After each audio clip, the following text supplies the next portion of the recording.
Council members, please come to the table. Madam Clerk, please call the roll. Here.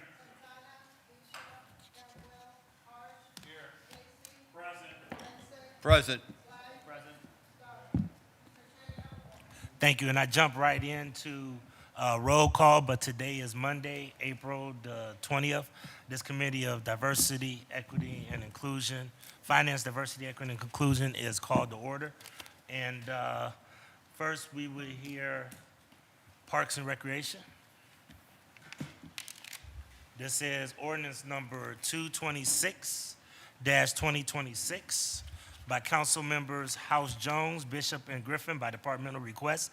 An emergency ordinance authorizing the Director of Parks and Recreation to cause payment to Downtown Cleveland, Inc.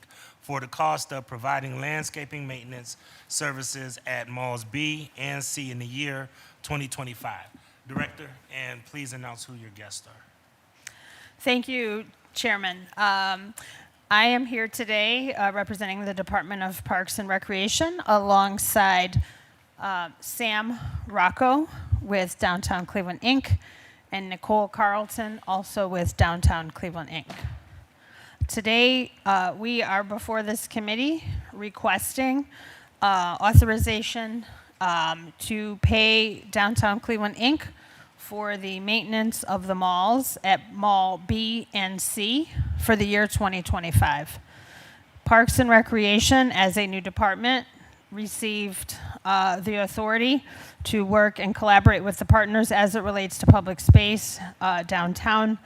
And this work had previously been done under the Group Plan Commission. Group Plan Commission is no longer an entity, and it has become the Downtown Cleveland, Inc. organization. I would also share that I apologize, there was a clerical error and the legislative summary was not received prior. Hopefully that has been received by members of this committee at this time. Anyway, we look forward to approval of this item, and we are happy to answer any questions that you all may have. Thank you. All right, thank you. Did your guests want to make any comments? Hi, I'm Sam Rocco, Senior Director of Policy and Research with Downtown Cleveland. We just want to thank City Council's continued support of our organization and our mission, which is to grow the City of Cleveland, make downtown a vibrant place to live, work, and play. And this legislation is a piece of that, and we really appreciate your support. Thank you. All right, thank you. This was heard in Public Works or in Parks? To the chair, this item was heard at Municipal Services and Properties Committee as well, and it did pass through that committee. All right, thank you. Do we have any questions regarding 226, Councilman Brian Casey? Thank you, Mr. Chairman, to the director. This morning during this hearing, we had the conversation about council members using discretionary funds to hire landscapers to do maintain public rights of way and stuff like that. And I have learned that we have to run the money through your department, and then your department would have to contract with the third party. Is that, Mr. Chairman, to the director, is that something that your department would be willing to take on behalf of the council? Thank you. Through the chair to the councilman, yeah, we'd be more than happy to do so. I did do a little bit of research and saw that it looks like casino money has been used in the past to help maintain some of these green spaces in the neighborhoods, and we'd be more than happy to work with your team to do this in your neighborhood and in your ward. Thank you. All right, thank you, Mr. Chairman. Thank you. Are there any other questions regarding 226-2026? Seeing no other questions, ordinance number 226-2026 stands approved. Please sign on.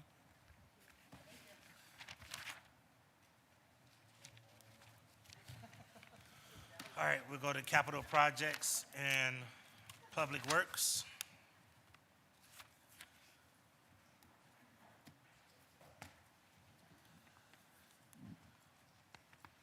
All right, this is ordinance number 236-2026 as amended by council members Bishop, Santana, and Griffin by departmental request, determining the method of making the improvement, of the public improvement of designing, constructing rehabilitating, renovating, replacing, and otherwise improving roadways, streets, bridges, sidewalks, and other similar projects, including site improvements and appurtenances, and authorizing the Director of Public Works or Capital Projects as appropriate to enter into one or more public improvement contracts for the making of the improvements, enter into one or more professional services and other contracts needed to implement the improvements, to apply for and accept grants and gifts, and authorizing the direct employment of the necessary labor for the Department of Public Works and/or the Office of Capital Projects. And the amendment states, there is no legal objection to this legislation if amended as follows. 1, in Section 1, Line 6, strike 236-2026A and insert 236-2023-B, and after ordinance, insert in the estimated sum of $52,601,224. Number 2, in Section 9, Line 3, after restricted income tax fund, insert fund numbers 20 SF 568, 20 SF 574, 20 SF 579, 20 SF 586, 20 SF 592, 20 SF 597, 20 SF 702, 20 SF 712, 20 SF 718, 20 SF 722, and 20 SF 729. Lines 3 and 11, after unspent, insert road and bridge, and strike future bonds and insert 2026 debt in all 4 places. Line 5, strike and shall be charged against the proper appropriation accounts. In line 11, after restricted income tax fund, insert fund numbers 20 SF 568, 20 SF 574, 20 SF 579, 20 SF 586, 20 SF 592, 20 SF 597, 20 SF 702, 20 SF 712, 20 SF 718, 20 SF 720, and 20 SF 729. And in the last line, after gifts received, insert for any debt issuance that is not general obligation bonds. The Director of Finance shall notify the Clerk of Council of the type of debt issued and its terms. This was dated 3/25/26 by Nick Delaney, Assistant Director of Law. Director. Mr. Chairman, thank you very much for hearing this ordinance. The legislation represents our proposed capital improvement plan expenditure for one of the most important areas of our infrastructure that residents feel every day, which is our roads and bridges. Every neighborhood, every trip depends on the infrastructure, and investing in it supports public safety, quality of life, economic activity across Cleveland. I wanted to highlight that the 2026 plan marks a significant step forward with regard to the amount of funding. At $52.6 million, this is a record investment in roads and bridges, at least doubling our typical annual expenditure in recent years. This includes the additional $8 million that City Council asked to invest in residential resurfacing, which directly addresses neighborhood priorities in improving the streets that residents use every day. This is not incremental change to invest this much money. It's a deliberate effort to meet longstanding needs and rising expectations across our city. So thank you for your leadership and partnership, and I'm happy to answer any questions about the proposed 2026 road and bridge investments. Okay. All right, thank you. Anything else you want to add to this, Director? No, sir. All right, just a question for you, a couple of things. This doesn't include the City Hall improvements yet, does it? Mr. Chairman, this legislation relates to roads and bridges. So just strictly roads and bridges? Mr. Chairman, correct. Each type of bond requires its own legislation. So this legislation relates to road and bridge bonds and therefore only road and bridge improvements. Okay, thank you. Councilman Bishop, this was heard in Municipal Services. Thank you. Yes, Mr. Chairman. We heard this in municipal service and we recommend it for passage. All right. Any other questions regarding 236-2026? Mr. Chairman? Yes. Because I'm trying to look for it here. Is there a list of all the projects? In the next one, there's a list that has all of the projects. in the next capital projects one that Okay, we'll be because I'm looking trying, at. I can't get it downloaded here. In so- 231-2026, there will Okay. be a list that is added to the files of the projects that will be added. Okay. Mr. Chairman, there should be a list for this ordinance as well. Okay, and this So ordinance as well? there would be a file, the way that it was set up by law department is there would be a should be a file with file. a Okay, list of. I'm seeing it now. Thank Yeah. you. 236. You're welcome. Okay. All right, any other questions regarding 236-2026 as amended? Seeing no other questions, ordinance number 236-2026 as amended stands approved. Please sign on. That's why I keep them around.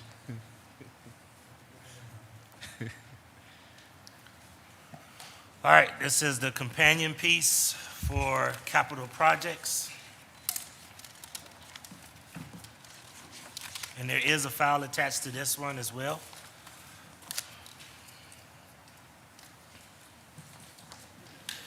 This is ordinance number 231-2026 as amended by Councilmembers Starr, Bishop, Santana, and Griffin by departmental request. An emergency ordinance determining the method of making the public improvement of designing, constructing, constructing, rehabilitating, renovating, replacing, or otherwise improving the Erie Street Cemetery and the Highland Park Cemetery Mausoleum, including site improvements and appurtenances, and authorizing the Director of Parks and Recreation and/or capital projects as appropriate to enter into one or more public improvement contracts for the making of the improvements, enter into one or more professional service and other contracts needed to implement the improvement, and apply for and accept grants and gifts, and authorizing the direct employment of the necessary labor for the Department of Parks and Recreation and/or the Office of Capital Projects. There is an amendment. The amendment states that there is no legal objection to this legislation if amended as follows. 1, in Section 1, Line 5, after improvements, insert in the estimated sum of $650,000. Number 2, in Section 10, Line 3, after restricted income tax fund, insert fund number 20 SF 725, lines 3 and 11, after unspent, insert cemetery, and strike future bonds, and insert 2026 debt in all 4 places. Line 5, strike and shall be charged against the fund number SF 725, and in the last line, after gifts received, insert for any debt issuance that is not general obligation bonds, the Director of Finance shall notify the Clerk of Council of the type of debt issued and its terms. The date is 3/25/26, signed by Nick Delaney, Assistant Director of Law. And once again, we do have a list of projects that has been attached to this file. So please look at the list of projects that have been attached to this file. Mr. Chairman, can you read that number again? What's that number? This is ordinance number 231-2026 as amended. Because I see cemetery. This one, okay, I apologize, this one has not been attached yet. Okay. The prior one was attached. So the But I think 236, Inez is pulling it up. 236, there was a list of projects on that one. Yeah, Now, I Yes, just sir. see, this is just a cemetery. these are just the cemeteries. Director, can you please respond? Yes, sir. So we had a list of projects for each piece of legislation. I'm not sure why this one didn't get attached. I think it's because the law department defined each location within the ordinance and therefore didn't attach it. And so I believe as a request, council said that they wanted to attach the dollar amount associated with each of these 2 improvements in the ordinance. So I believe there's an amendment that is going to be proposed by Councilman Bishop related to that. But again, Mr. Chairman, just clarification. I'm looking at 231, and it just has the cemetery. I Correct. see no other projects. So in the body of the ordinance, it lists the projects, and it has the total expenditure amount, but for some reason, the law department didn't attach the spreadsheet, which means that you don't have how much is intended to be allocated to each of those 2 projects. And I believe there's an amendment that will be proposed in a few minutes regarding that.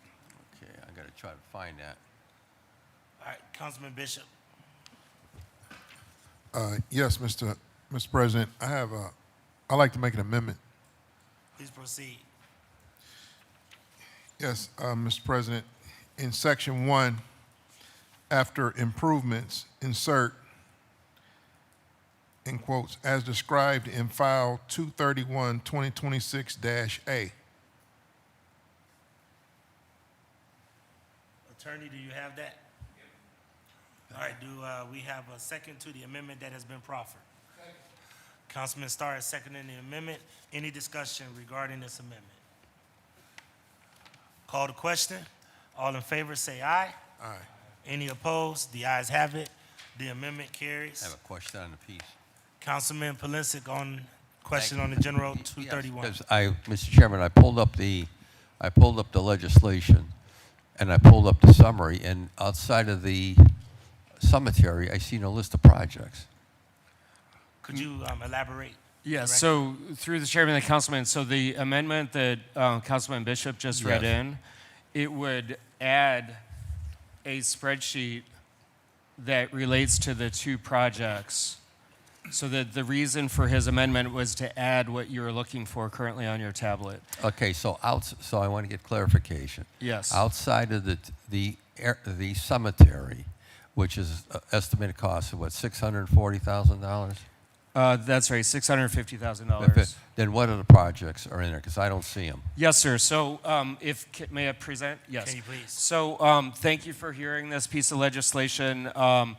It's important for us to remember our responsibility to care for the city-owned cemeteries, spaces that hold deep meaning for families in the community. And so this ordinance proposes two targeted investments in cemeteries. One is at the Highland Park Cemetery Mausoleum, and that would be improvements that would be related to water intrusion repairs. And the amount of that is $150,000.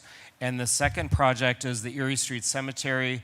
This includes site improvements, including road and path repair, drainage, and maintenance building repairs in preparation for the cemetery's bicentennial in 2026. The amount is $500,000. Now that celebration, as I understand it, is happening Memorial Day weekend, so we gotta, get moving on our improvements as soon as this legislation's passed. Okay. Now together, these projects represent total proposed investment of $650,000 into cemeteries. And while that's modest in scale, the investments are important. It's, it allows us to ensure that these spaces remain safe, dignified, and properly maintained while preparing Erie Street Cemetery for a significant milestone this year.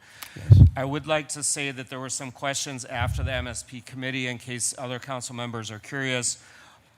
One was how many cemeteries that the city owns. We own 12 cemeteries. Another question was who oversees the small cemetery fund, and Commissioner Porch in Parks and Recreation oversees the cemetery's small enterprise fund. Okay. So with that, I'm happy to answer any questions. Mr. Chairman, to the director, again, as I've stated publicly, to not only this table, but to the viewing public, the responsibility of maintaining cemeteries in the city that in essence, in some cases, were abandoned, fell upon the city of Cleveland. So this is a responsibility that this council historically took up the charge to make sure that these final resting places for our citizens and our constituents were maintained. So I totally support both maintaining and improving both cemeteries. Would you quickly read down the list of all the cemeteries for the viewing public that we own? Do you have the list? Mr. Chairman, I printed a link to Okay. Parks and Rec's website, so I don't have the list of them Okay. printed out here. But if you would provide that to us, I appreciate that. Absolutely. Thank you very much. Thank Councilman you, Mr. Jestro, Chairman. do you have that request? Councilman Brian Casey. Thank you, Mr. Chairman. Mr. Chairman, to the director, where exactly is Highland Park Cemetery Mausoleum located? Through the chairman of the councilman, as we discussed at the MSP committee when you asked the question, it's in Highland, yes. And Mr. Chairman, to the director, do we know how many Clevelanders are in the mausoleum? Have been, their final resting places are in the mausoleum? Through the chair to the councilman, I do not know that. All right, and then Mr. Chairman, to the director, has anybody had a conversation with you regarding this year's capital plan in Cleveland Public Power? Through the chairman of the councilman, you have had those conversations Aside with me. from me. Besides city council leadership, no. Okay. Mr. Chairman, this one will go without, it won't go without opposition. I just have to take a stand that if we're not going to be investing in Cleveland Public Power, that roads and bridges are the only thing in the capital project that I want to vote for. So this won't be without opposition. Thank you. Thank you, Councilman. Do we have any other questions regarding Highland, regarding these funeral improvements? All right. Seeing no other questions, ordinance number 231-2026, as amended, stands approved. Thank you.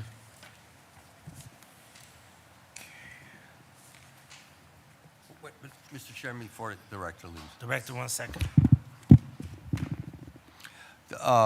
Mr. Chairman, honorable colleagues, to the director, based on Councilman Casey's comments and ongoing concerns, and his concerns are representing a good core group of us here, who makes the final call on directing critical resources to Cleveland Public Power? Is it MOCAP or is it utility? Who's the point person to say, yeah, this is what we need and this is what we're going to do?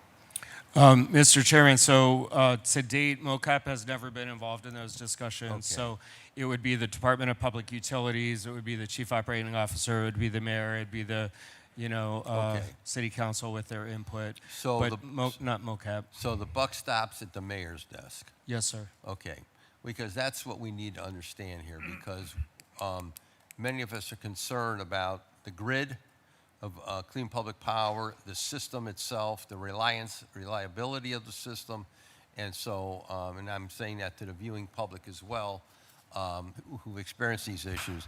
So now you've heard where that buck stops. Thank you, Mr. Chairman. Thank you. And just for clarity, Councilman Casey has been working overtime on this. I have backed Councilman Casey on this whole initiative.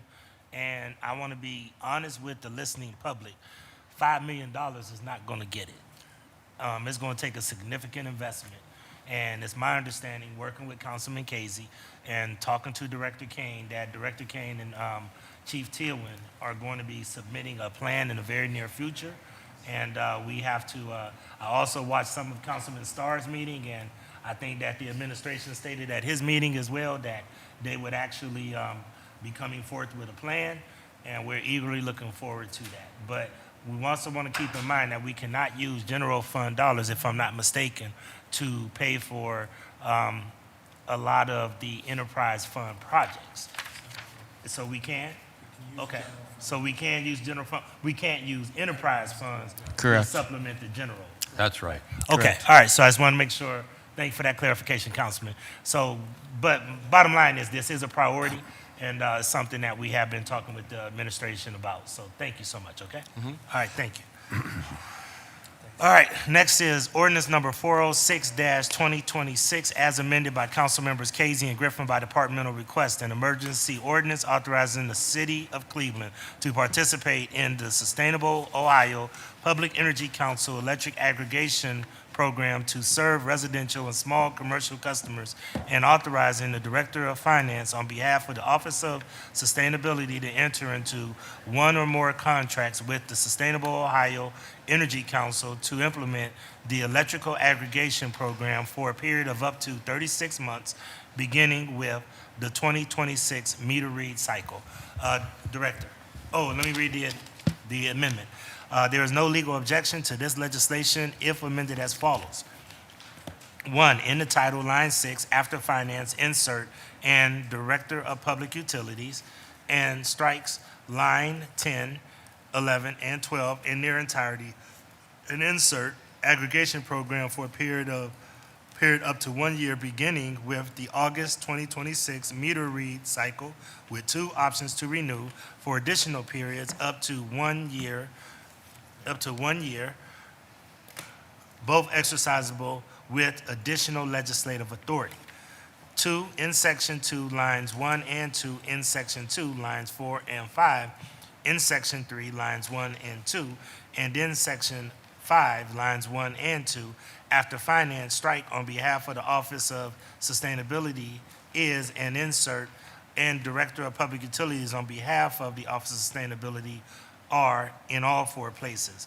Number 3, in Section 2, Lines 3 and 4, strike up to 36 months beginning with the August 2026 meter read cycle, and insert up to 1 year beginning with the August 2026 meter read cycle, with 2 options to renew for additional periods up to 1 year each, both exercisable with additional legislative authority. And strike line 10 in its entirety and insert up to 1 year beginning with August 2026 meter read cycle, and 2 options to renew for additional periods up to 1 year, both exercisable with additional legislative authority. This was signed 4/10/2026 by Vishnu Ganglani, Assistant Director of Law. Director O'Toole. Thank you, Chairman and committee members, and thanks for hearing this legislation today. As it said, we are seeking Council's authority to proceed with the recommended vendor, Sustainable Ohio Public Energy Council, to provide our city's community electricity choice aggregation program beginning this late July 2026. And just a quick note, if I may, Chairman, explain what aggregation is. That might be helpful. We did this in Utilities Committee as well. So a quick note for residents and anyone else listening today and others watching. The electricity bill that we have in your mail that you get for your home has 2 parts. And this, by the way, this program is specific to First Energy customers in Cleveland. That's the illuminating company, because this program is governed by at the state level. So this is only for First Energy customers, this program. Your electricity bill has 2 parts. One part is the actual power that gets supplied to your house, and the other is the wire that carries it. So your electricity bill is divided into those 2 pieces. In Ohio, customers can shop for the power part of their bill. That takes time. There are a lot of companies and complicated teaser rates and auto-renew contracts with termination fees. This city program, in collaboration with council, helps Clevelanders get competitive pricing for that top part of their bill for the electrons. And what it does is it brings together a bunch of different residents and small businesses to get a better price together. We have one bucket. We negotiate a better rate than someone would typically get on their own going by themselves. Again, this program is for Clevelanders who are customers of the illuminating company. And basically, the city has selected an aggregator, and with approval of council, this aggregator does the legwork on behalf of households and small businesses to get rates that are competitive with the utilities standard rate. In Cleveland's case, we have also committed to a program that includes a renewable energy component. We have a 3-year cycle for this program, and that's why we're here for you today, because that program current cycle is ending at the end of July. This most recent program saved residents a good amount of dollars as well. The goal of this program, one more thing, is a stable price for participating households and small businesses, a price that would not change more than once per year and provide savings over time. By comparison, First Energy customers typically who stay with First Energy for their energy part have their price change about 6 times per year. Okay. Thank you. Sure. Councilman Casey, this was heard in Public Utilities. Yes, Mr. Chairman. Mr. Chairman, just in regards to the amendments, we just wanted to make sure that if, with the instability of the market, that council had the legislative authority to come for them to come back, and that also not only the Director of Finance but the Director of Public Utilities is involved in the decision making as well. So thank you. What was duly vetted and recommended for passage. Thank you, and that's important, Councilman, because as you know, these companies and these rates change, as you just said, dramatically quite often. How many other companies did apply? Because I know in the past we've had NOPEC. And how many other companies have applied? And did we look at our prices and aggregation now compared to NOPEC? Yes, I have a couple questions there, Chairman, that I'll answer. One, we did run a competitive RFP, and that was a number of respondents. We had 6 different respondents. All of them are aggregators in the state of Ohio for different cities. And when we ask for the RFP and we go to RFP, what the respondents provide is called indicative pricing. We cannot ask them to provide the final price because of the volatility of the market. Once we actually choose an aggregator, that aggregator will work with us after it's approved by council. That aggregator will work with the Director of Finance and Utilities and Sustainability to finalize that price that will not change more than once per year. And that's why I think Councilman Casey's amendments are so important, because Councilman Casey, remind me, if you could, the reason that we kind of moved away from NOPEC is because they had a fixed rate, which they tried to negotiate, and they were stuck, or that rate was frozen, and then it wound up that their rate would actually been more expensive than some of the other ones, but we don't know if that rate is least expensive or if it is indicative to. Correct. And then NOPEC ended up dropping all of our customers, which put them back in the open market. So that's why it's built in here that they can change the pricing one time within the contract. So we think this is a pretty good, solid piece of legislation, and the director did a good job in coming up with the pricing, hopefully the pricing with the right vendor, and I think we have everything baked in to do the best we can to protect our ratepayers. Thank you. Appreciate it. Thank you for vetting this. Councilman Charlie Slife. Thank you, and I don't know if this came up during utilities, so I apologize if I'm repeating a question. The last time we went through this process, there had been a lag period where customers were switched over to the First Energy Standard rate before coming onto SOPEC. Is there a comparable lag period, or is this a seamless transition from the current aggregation into the new aggregation? To the chairman, thank you for that question. I don't believe that did come up actually, so thank you. There will not be any lag, and there will not be any change, so this will be a seamless transition. Okay, thank you. All right, thank you. Any other questions regarding ordinance number 406-2026 as amended? Seeing no other questions, ordinance number 406-2026 as amended stands approved. Thank you. Thank you. We'll bring up utilities.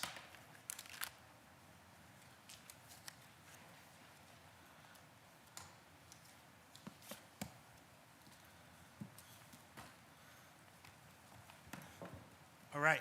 First is ordinance number 363-2026 by council members Casey and Griffin by departmental request, an emergency ordinance authorizing the Director of Public Utilities to enter into one or more requirement contracts without competitive bidding with Murphy Tractor and Equipment Company, Inc. for the purchase of proprietary replacement parts for heavy-duty construction equipment and labor and materials to repair and maintain the proprietary equipment for the divisions of Water, Cleveland Public Power, and Water Pollution Control, Department of Public Utilities for a period of 2 years. Director. Thank you, Chairman. A number of these large pieces of equipment throughout the divisions is purchased through the state contract.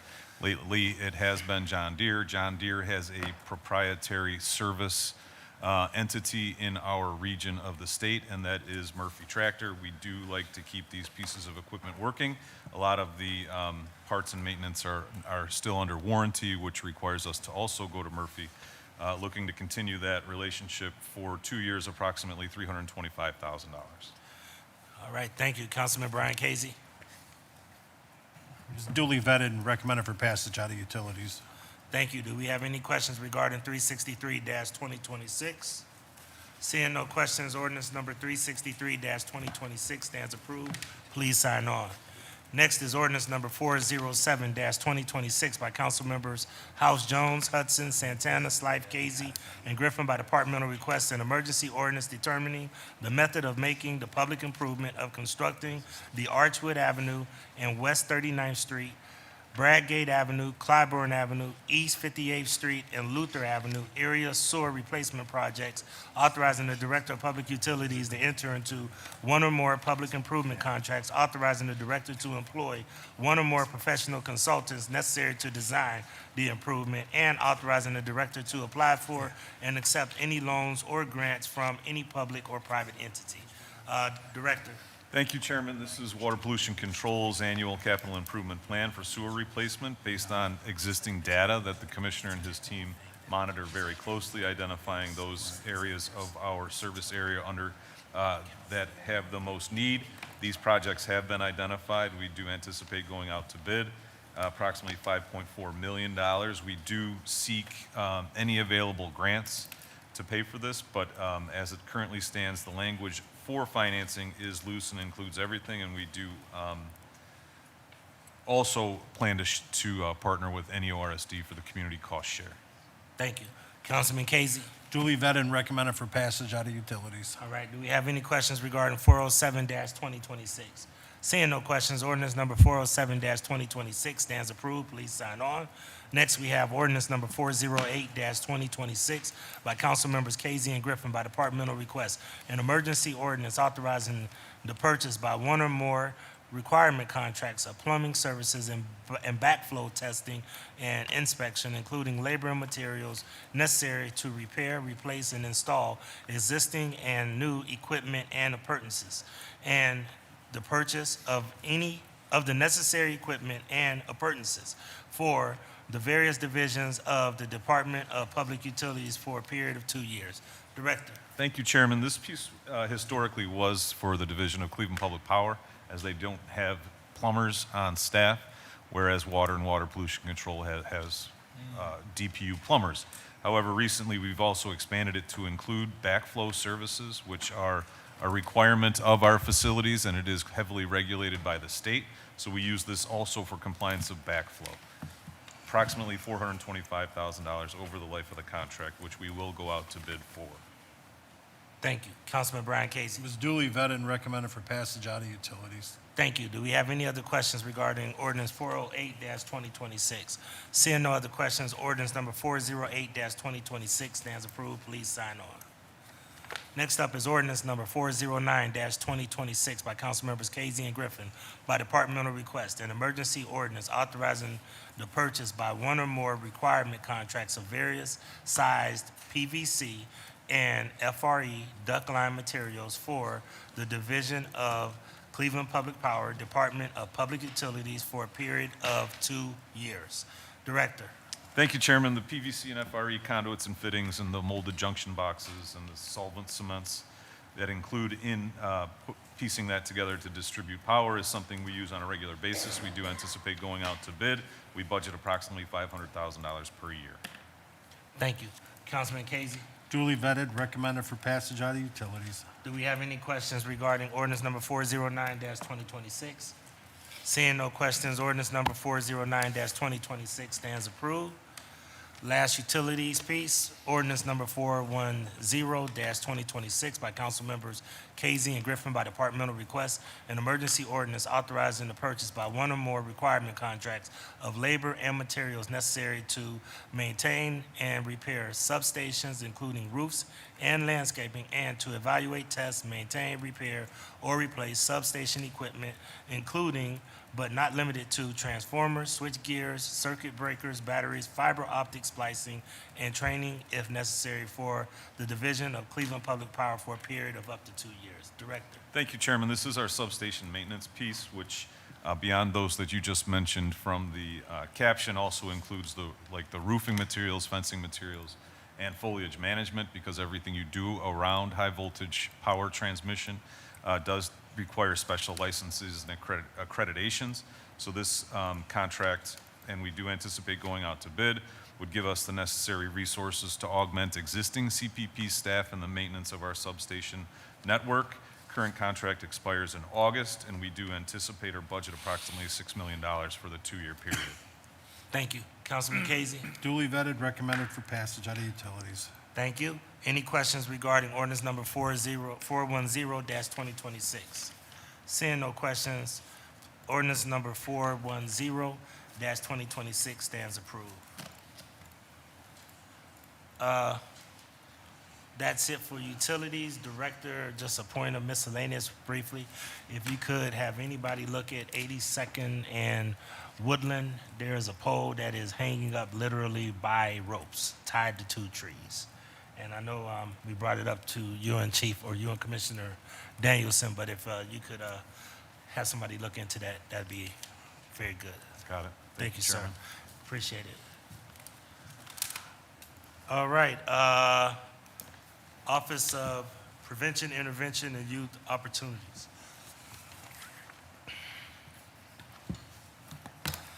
First is ordinance number 355-2026 by Councilmember Griffin by departmental request.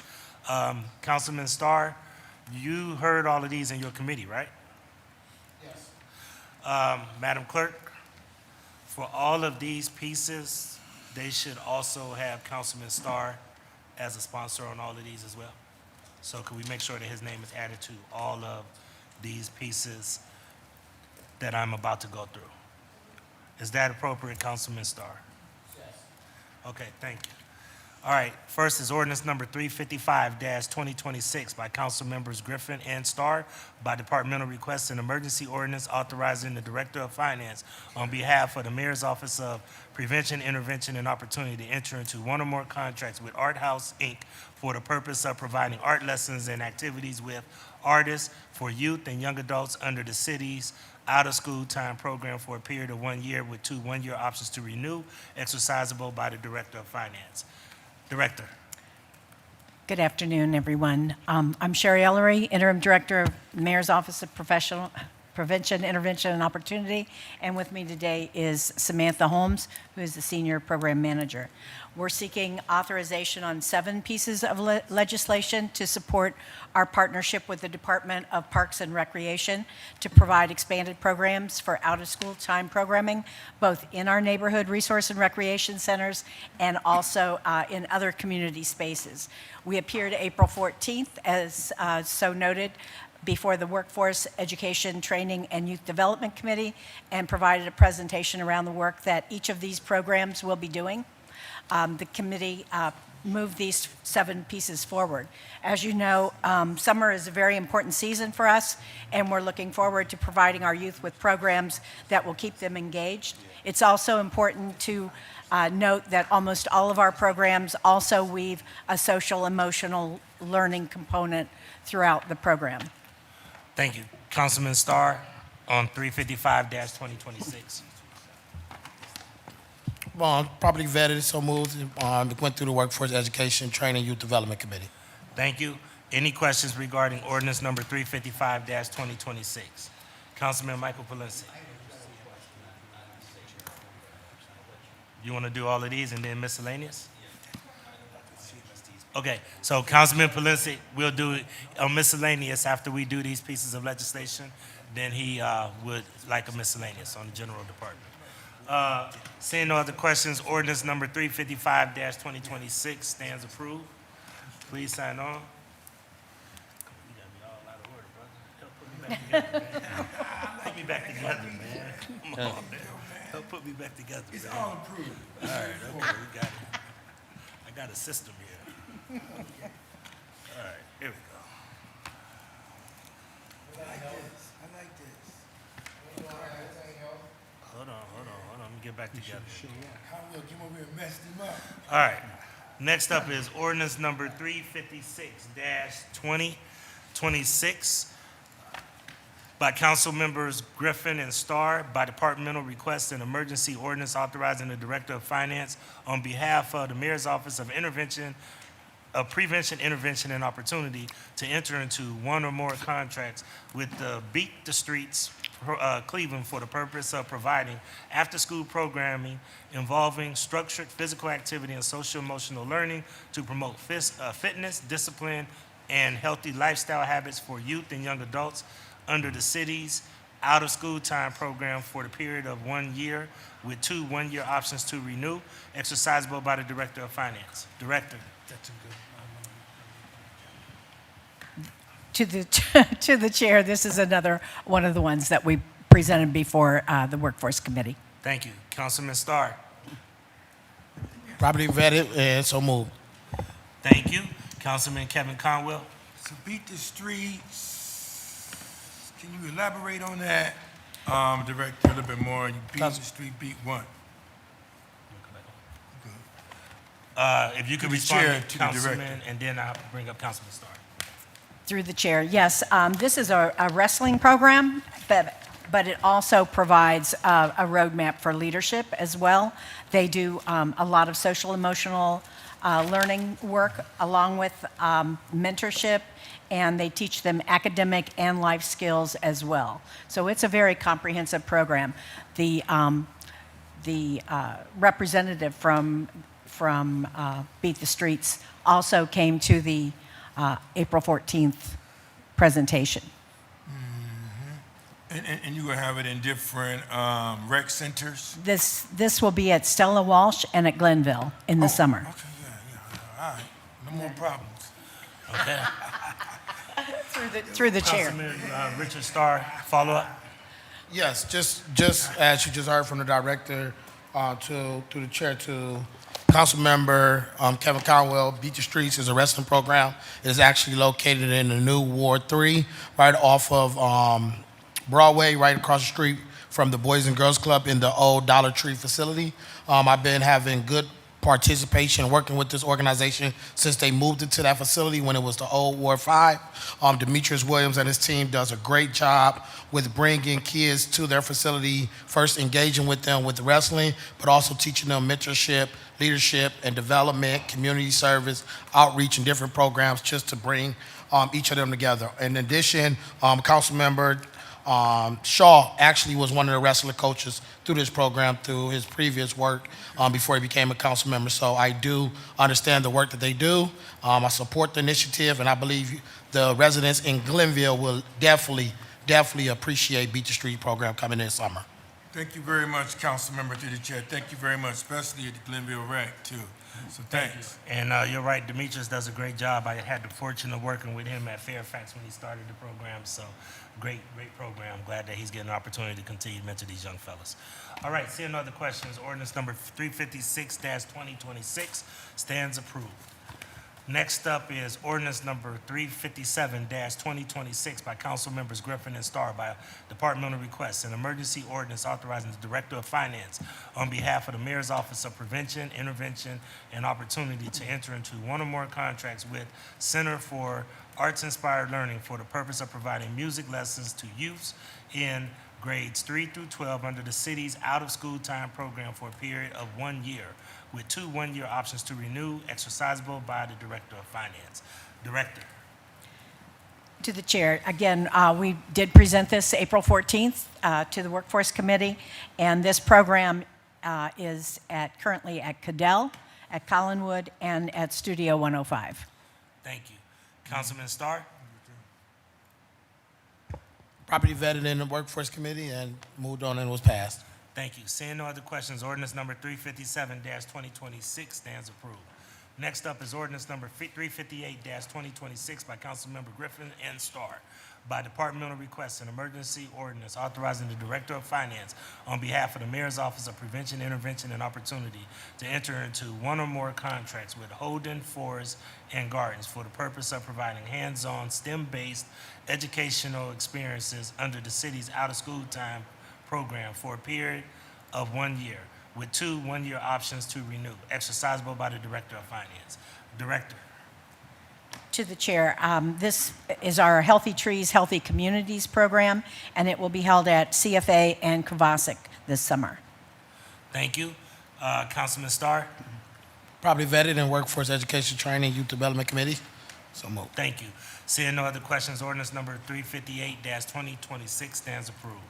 Next up is ordinance number 360-2026 by Council Members Griffin and Starr by departmental request, an emergency ordinance authorizing the Director of Finance on behalf of the Mayor's Office of Prevention, Intervention, and Opportunity to enter into one or more contracts with Kent State University for the purpose of providing various hands-on workshops for youth engagement under the city's out-of-school time program for a period of 1 year, with 2 one-year options to renew, exercisable by the Director of Finance.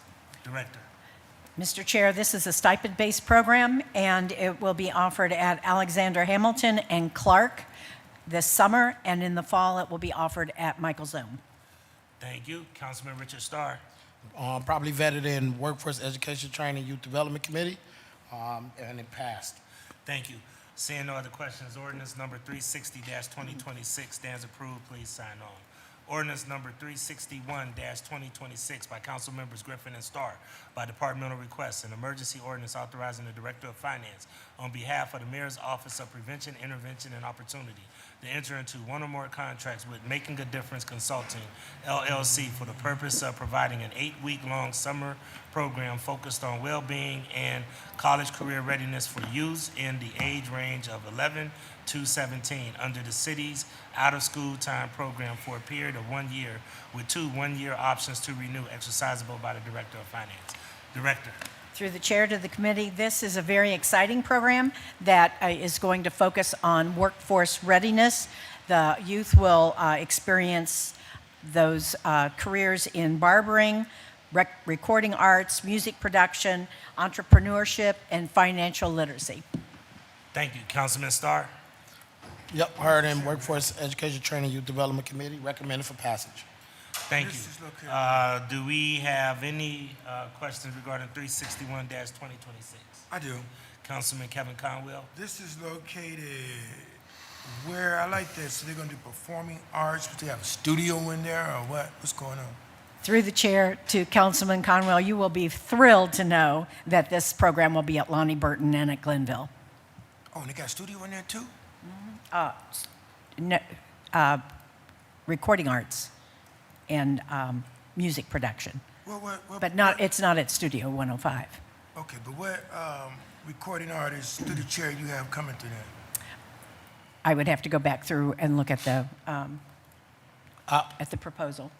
Councilman Starr. Councilman Starr. Yes, they did reached out to Councilmember Kevin Conwell to participate in this program this summer. So if you check your email, you will see that you are on the list as the guest.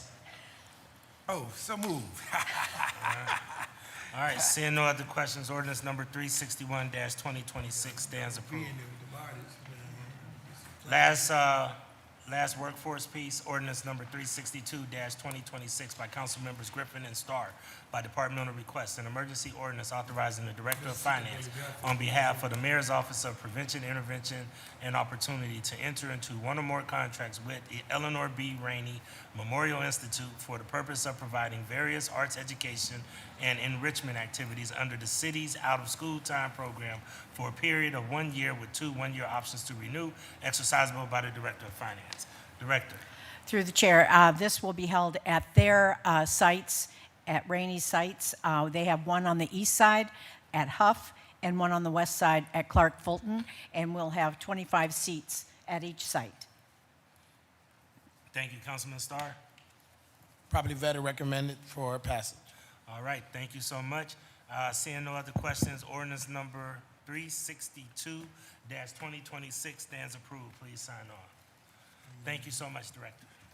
Mr. Chairman, I have a question for her. Councilman Polensek has a miscellaneous for the Director. Thank you. Mr. Chairman, my honorable colleagues, we just passed or heard 6 pieces of legislation for after-school programs. Mr. Chairman, to the acting director, is that correct? It's 7. It's Through the 7? chair, yes. Okay, so it's 356, 357, 358, 360, 362, 361. What 355. 350. Through the chair. Okay, and what is that, 355? 355 was the art house. Art House, okay. And that's for how much?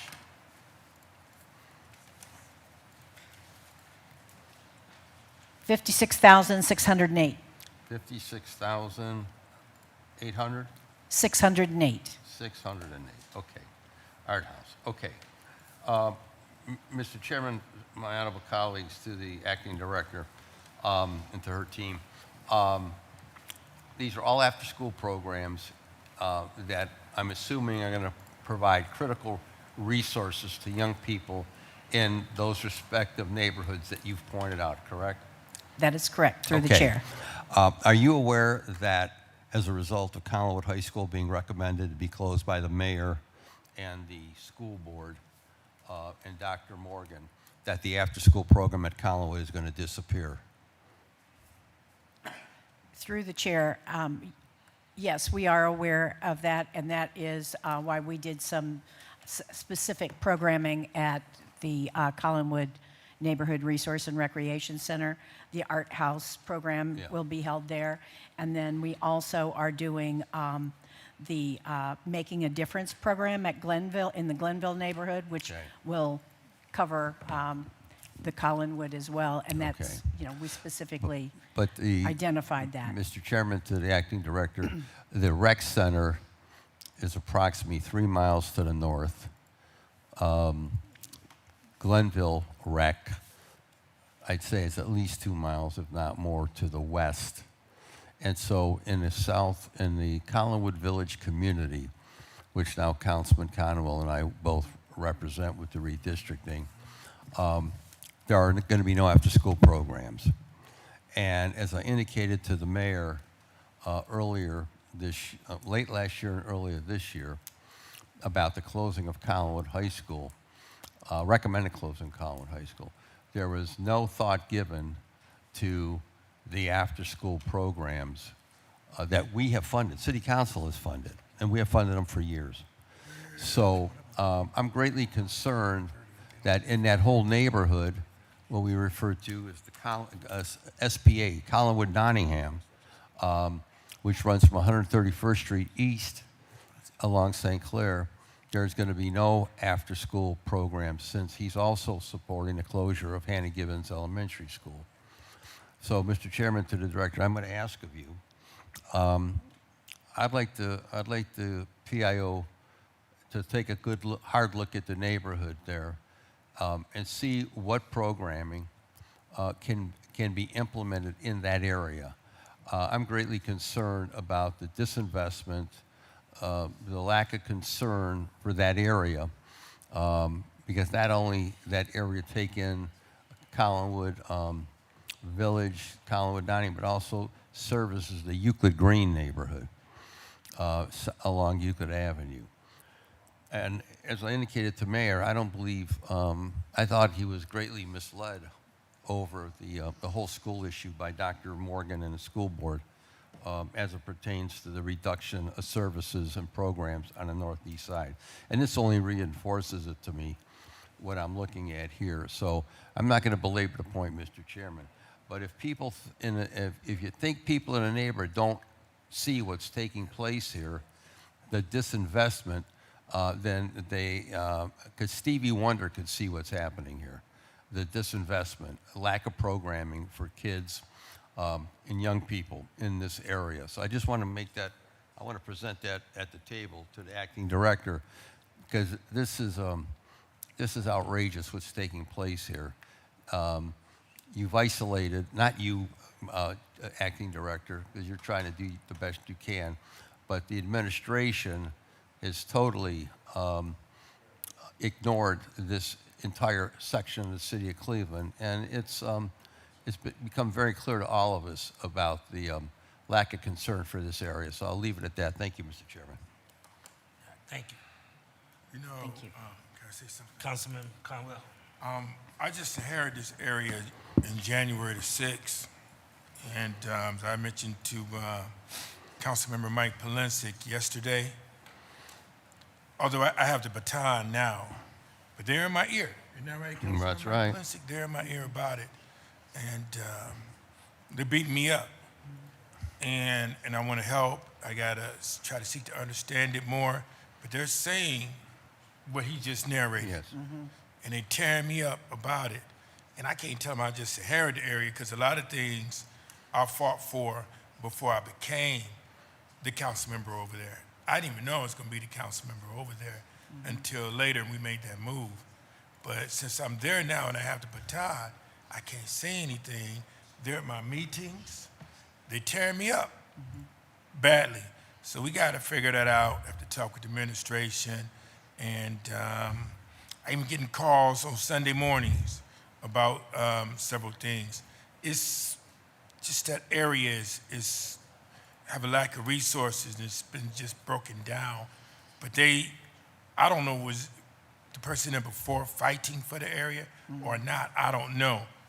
But it's not there. Isn't that right, Councilman? That's right. Polensek? It's not there. And I got to figure it out and help Michael and the residents, because they're my bosses, they're my board of directors, to fight for it. And I can't even say, I'm going to close this out, that I just got there January the 6th, because they don't want to hear that. They just know it's not there, what he just narrated. And they're protesting today about it, what is it, about 2:45 or or 3 o'clock, some of the things that he's narrating, so I have to figure it out. Maybe have a very short learning curve. And that's where I'm at. Thank you. Through the chair to both councilmen, we will take a close look at Thank you. the issues that you've raised. Thank you. Thank you. All right. Thank you so much, Ms. Ellery. We'll hear the final piece of legislation is ordinance number 524-2026 by Councilmember Griffin by departmental request, an emergency ordinance to amend sections 4 and 31 of ordinance number 194-2025 passed March 29, 2021, as amended by various ordinances relating to salaries for various classifications. And Director, you had the floor. Thank you, Chair and Committee. Yes, this piece today is to amend the pay ban, specifically Section 4, which incorporates City Council employees. We've been working with City Council to create an executive assistant progression. So we are newly created an executive assistant 1 and executive assistant 2 position with associated salaries, moving away from a differentiation between an administration and city council members in the former pay ban. The second is in section 31 to the administrative officer position.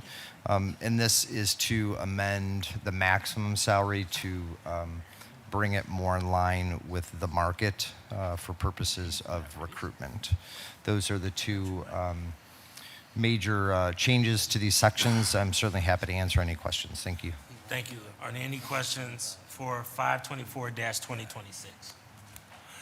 Seeing no questions, ordinance number 524-2026 will be heard for consideration for the whole council this evening. Thank you. Thank you. That concludes this Committee of Finance, Diversity, Equity, and Inclusion. It will be adjourned by the call of the chair until next week, Monday, April the 27th.